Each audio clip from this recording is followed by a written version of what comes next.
वस्तु स्थिति यह है कि जिला पदाधिकारी पूर्वी चंपारण मोतिहारी के पत्रांक 186 दिनांक 2/2/2026 द्वारा प्रतिवेदित किया गया है कि पूर्वी चंपारण जिला के चकिया नगर परिषद क्षेत्र अंतर्गत चकियामन झील में सालों भर पानी रहता है।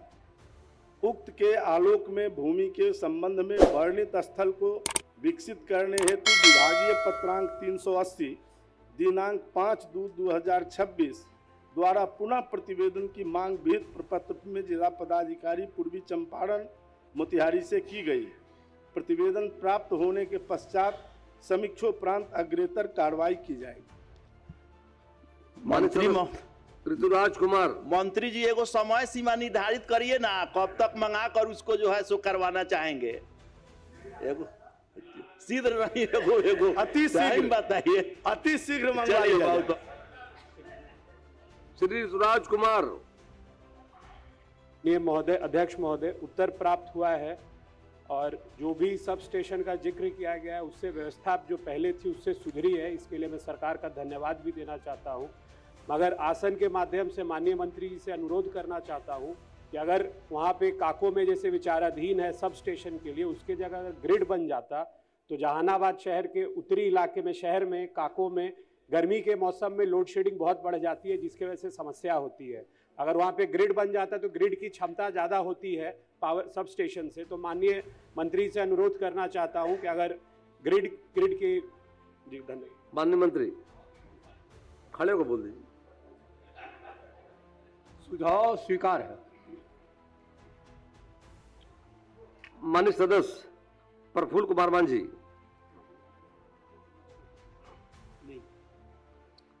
सुश्री मैथिली ठाकुर। उत्तर मिला है ना? जी, उत्तर जो मिला है मैं उससे पूर्णतः संतुष्ट नहीं हूँ, क्योंकि उसमें ऐसा लिखा है कि भवन जर्जर स्थिति में नहीं है, बस उसकी मरम्मत की आवश्यकता है। लेकिन मैं चाहती हूँ एक बार मंत्री महोदय एक बार पुनः अवलोकन कराएं, क्योंकि मैं खुद जा कर के देखी हूँ भवन जर्जर स्थिति में है। वहाँ पे एक छोटे से कमरे में स्वास्थ्य व्यवस्था का संचालन हो रहा है। MBBS चिकित्सक नहीं है। पूर्व में वहाँ पर 2 MBBS चिकित्सक थे, लेकिन अभी नहीं है। उत्तर में लिखा है कि उधर आयुष चिकित्सक है, जिससे मैं सहमत हूँ, लेकिन हमें वहाँ पे 2 MBBS डॉक्टर्स की आवश्यकता है। मैं मंत्री जी से प्रश्न नहीं कर रही हूँ, मैं बस उनसे एक निवेदन कर रही हूँ, क्योंकि मैं बहुत छोटी थी और तब से मैं स्वास्थ्य मंत्री जी को मंत्री के रूप में देखते आ रही हूँ, उनको स्वास्थ्य के प्रति काम करते हुए देखते आ रही हूँ। तो मैं चाहती हूँ कि जनहित में वो इसका निदान करे, क्योंकि अति आवश्यक है। 5 से 7 पंचायत इस हॉस्पिटल पर निर्भर करती है, जिसका साफ साफ मानना है कि 40 से 50 हज़ार तक के जो 40 से 50 हज़ार लोग हैं जो इस हॉस्पिटल से लाभान्वित होते हैं। और मेरे पूरे विधानसभा के केंद्र में यह हॉस्पिटल है, जिससे कि अलग जो 2 प्रखंड है, घनश्यामपुर प्रखंड और अलीनगर प्रखंड, दोनों इससे लाभान्वित हो सकते हैं। तो इस पर माननीय स्वास्थ्य मंत्री जी का विशेष ध्यान रहे, यही मैं उनसे अनुरोध। बगल में मधेपुरा के मेडिकल कॉलेज सरकार ने स्थापित किया, लेकिन आज के परिस्थिति में कई डॉक्टर्स को जब भी पदस्थापित किया जाता नहीं जाते।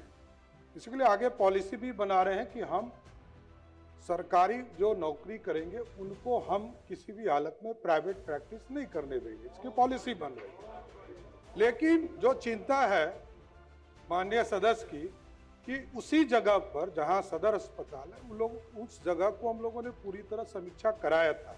मैं स्वयं भी उस जगह पर गया था, माननीय मुख्यमंत्री जी भी गए थे। जिस जमीन पर बनना है दोनों चीज़ों को देखा है, लेकिन इसके बावजूद यदि माननीय सदस्य चाहते हैं तो जरूर उसकी समीक्षा कराता हूं कि उस पर बनाया जा सकता है या नहीं बनाया सकता है। इसका एक रिपोर्ट मांगता हूं। दूसरा, जो PPP मोड है, इसकी एक पॉलिसी हम बना रहे हैं, सरकार उसको तय करेगी। स्वाभाविक है, जैसे मैंने कहा कि मेडिकल कॉलेज मधेपुरा में सारी व्यवस्था देने के बावजूद, सारे चीज़ों को देने के बावजूद वहाँ डॉक्टर नहीं रहते, वहाँ नहीं रहते, भर्तियाँ नहीं रहते। तो वहीं से ये सोच भी आई है कि हमको PPP मोड पर इसको आगे बढ़ाना चाहिए। हम जितना खर्चा लगाते हैं साल भर में, उतना खर्चा लगाने के बाद भी हमारे लोगों को सुविधा नहीं मिल पाता है। इसलिए PPP मोड पर हम लोग विस्तार से चर्चा कर रहे हैं। पॉलिसी जब आएगा तो जरूर माननीय सदस्यों को बताया जाएगा। श्री मनोज यादव। श्री मनोज यादव। श्रीमती निशा सिंह। अध्यक्ष महोदय, जवाब संतोषजनक है। माननीय मंत्री जी को मैं धन्यवाद देना चाहूंगी। भाई वीरेंद्र। जी पूछता हूँ, उत्तर उत्तर नहीं आया। माननीय मंत्री। अध्यक्ष महोदय, उत्तर तो अपलोड किया गया है, लेकिन माननीय मंत्री को नहीं पहुंचा है, तो हम फिर से पढ़ रहे हैं। पढ़ नहीं पाए हैं माननीय पढ़े नहीं। सदस्य को जिला महोदय, जिला पदाधिकारी पटना का पत्रांक 237 दिनांक 3/2/26 द्वारा प्रतिवेदित किया गया है कि पटना जिला अंतर्गत मनेर प्रखंड स्थित ग्राम पंचायत हल्दी छपड़ा कित्ता 74 पश्चिमी के निकट अवस्थित है। उक्त स्थल के समीप 3 नदियों का मिलन है, यथा गंगा, सोन एवं सरयू नदी। विभिन्न त्योहारों जैसे छठ पूजा एवं कार्तिक पूर्णिमा में संगम स्थल पर ग्रामीण जनता एवं सुदूर क्षेत्र के निवासियों द्वारा उपस्थित होकर यहां पर स्नान, ध्यान एवं पूजा पाठ किया जाता है।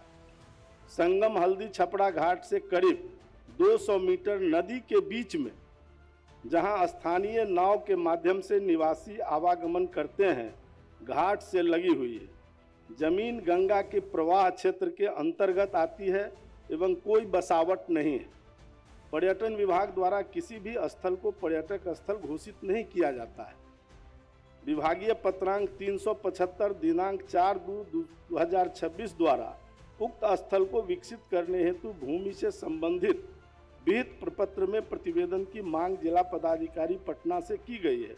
प्रतिवेदन प्राप्त होने के पश्चात समीक्षोपरांत अग्रेतर कार्रवाई की जाए। श्री माधव आनंद। इतना स्पष्ट जवाब दिया इन्होंने। महोदय, ये करें कि वहाँ ग्रामीण नहीं है, वहाँ गांव बसा हुआ है। हम वहाँ के एमएलए हैं और वहाँ गांव बसा है। सरकार का जो पदाधिकारी वो रिपोर्ट दे रहा है, गलत दे रहा है। वहाँ माननीय सांसद भी यहाँ बैठे हुए मंत्री हैं, यहाँ ये भी जानते हैं कि सांसद थे, घनी आबादी, सांसद थे वही करे, सांसद थे क्या, अभी मंत्री है, ये मैंने कहा।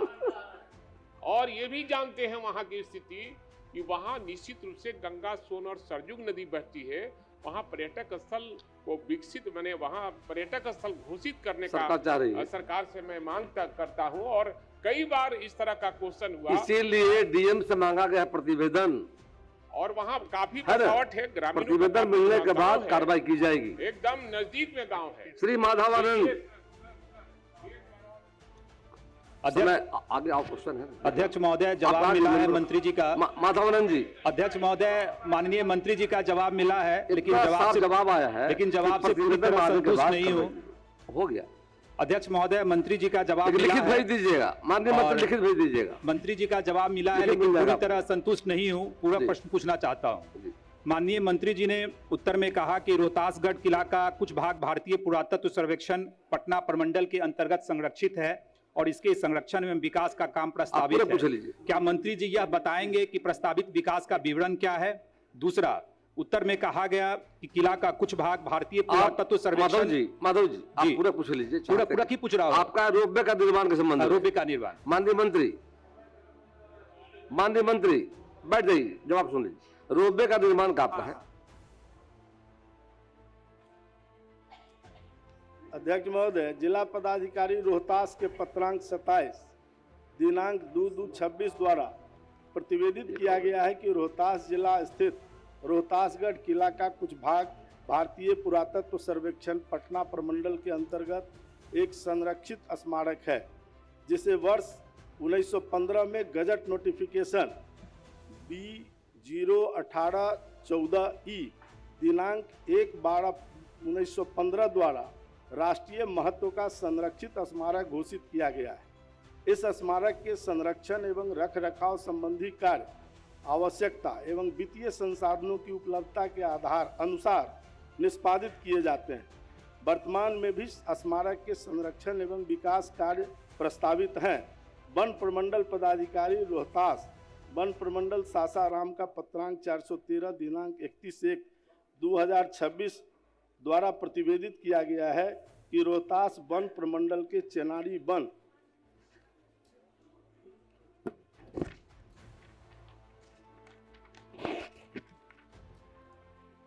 क्षेत्र अंतर्गत अवस्थित शेरगढ़ किला कैमूर वन्यजीव अभयारण्य में स्थित है। पर्यटकों के शेरगढ़ किला का आवागमन हेतु वन विभाग द्वारा सीढ़ियों के जीर्णोद्धार का कार्य करवाया गया है।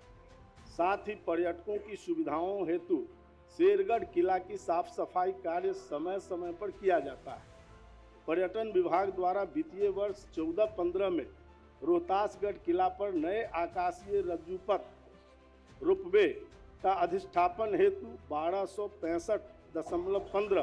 करोड़ 65 लाख रुपए की प्रशासनिक स्वीकृति दी गई है। उक्त योजना का कार्य प्रगति पर है। वर्तमान में रोहतास जिले के सासाराम में शेरगढ़ किला तक पहुंचने के लिए रोपवे निर्माण के संबंध में कोई योजना नहीं है। अब प्रश्नोत्तर काल समाप्त हुआ। जिन प्रश्नों का उत्तर तैयार हो उन्हें सदन पटल पर रख दिए जाएं। अब कार्य स्थगन प्रस्ताव की सूचना ली जाएगी। माननीय सदस्यगण, आज दिनांक 6 फरवरी 2026 के लिए निम्न माननीय सदस्यों से कार्य स्थगन प्रस्ताव की सूचना प्राप्त हुई है।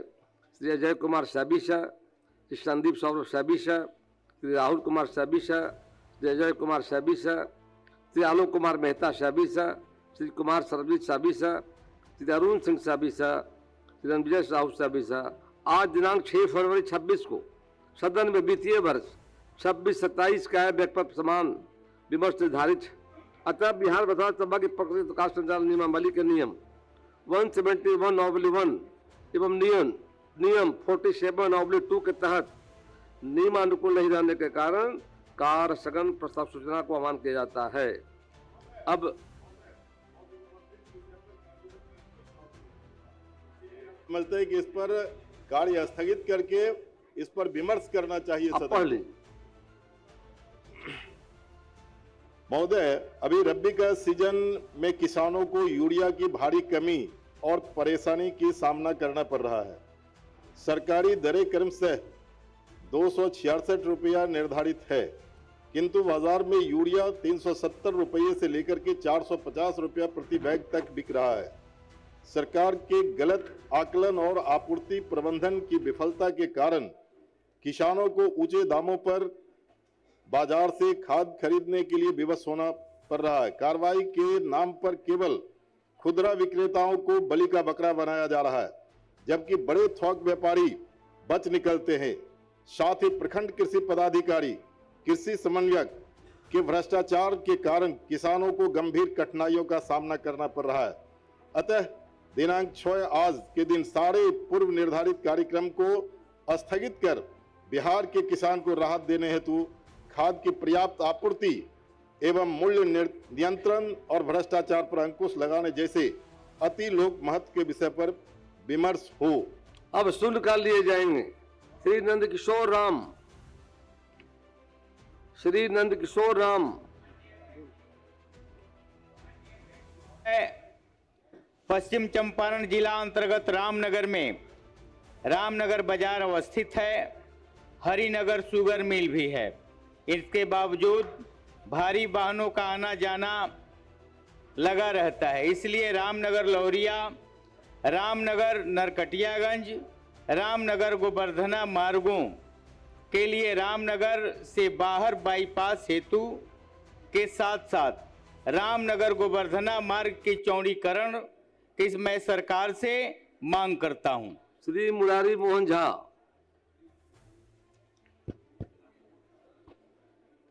माननीय अध्यक्ष महोदय, दरभंगा जिला अंतर्गत कुशेश्वर स्थान थाना क्षेत्र हरिनगर गांव में कुछ असामाजिक तत्व के द्वारा व्यक्तिगत मामला को जातिगत रंग देकर एक ही समुदाय के पूरे गांव के लोगों को SC/ST एक्ट के तहत अभियुक्त बनाया गया है, जो कि अत्यंत चिंताजनक है। निष्पक्ष जांच कर दोषियों के खिलाफ कार्रवाई की मांग करता हूं। श्री बैजनाथ प्रसाद।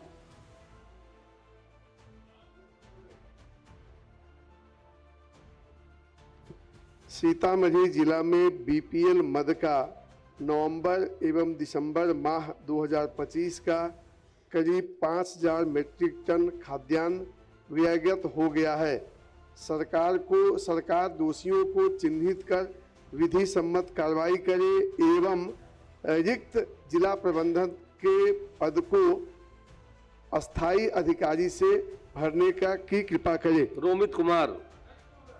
अध्यक्ष महोदय, डिबेट तो नहीं होगा, बैठिए। सरकार ने संज्ञान ले लिया है, सरकार कार्रवाई करेगी। रोमित कुमार आप पढ़िए। रोमित जी। माननीय अध्यक्ष महोदय, गया सेंट्रल जेल का नामांकन शहीद बैकुंठ शुक्ल के नाम पर किया जाए, क्योंकि अंग्रेजों के विरुद्ध संघर्ष में उन्हें इसी जेल में फांसी दी गई थी। जैसे मुजफ्फरपुर व भागलपुर जेल का नामकरण शहीद खुदीराम बोस व जुजवा साहनी के नाम पर हुआ है, उसी प्रकार गया जेल का नामकरण शहीद बैकुंठ शुक्ल के नाम पर करने का सरकार से मैं मांग करता हूं। श्रीमती विनीता मेहता।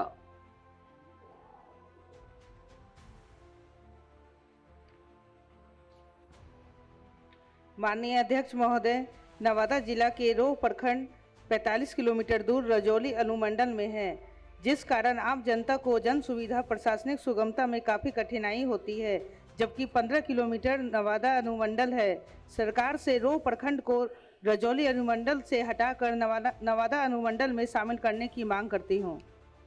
श्रीमती संगीता देवी, आपका शब्द ज्यादा था, मौका दिया गया है, आगे से 50 शब्दों में देंगे। माननीय अध्यक्ष महोदय, 65 बलरामपुर विधानसभा में विभिन्न पुलों की आवश्यकता है। उसी में से एक 65 बलरामपुर विधानसभा क्षेत्र की रंगामटिया से बारसोई मुख्य सड़क पर खुराजार नदी पर पुल निर्माण का मामला जिला योजना समिति से स्वीकृत है। इस पुल के अभाव में क्षेत्र की 8-10 पंचायतों के ग्रामीणों को अनुमंडल मुख्यालय एवं अस्पताल जाने हेतु 20-25 किलोमीटर अतिरिक्त दूरी तय करनी पड़ती है। अतः जनहित में सरकार से उक्त पुल निर्माण यथाशीघ्र कराने की मांग करती हूँ। वीरेंद्र कुमार।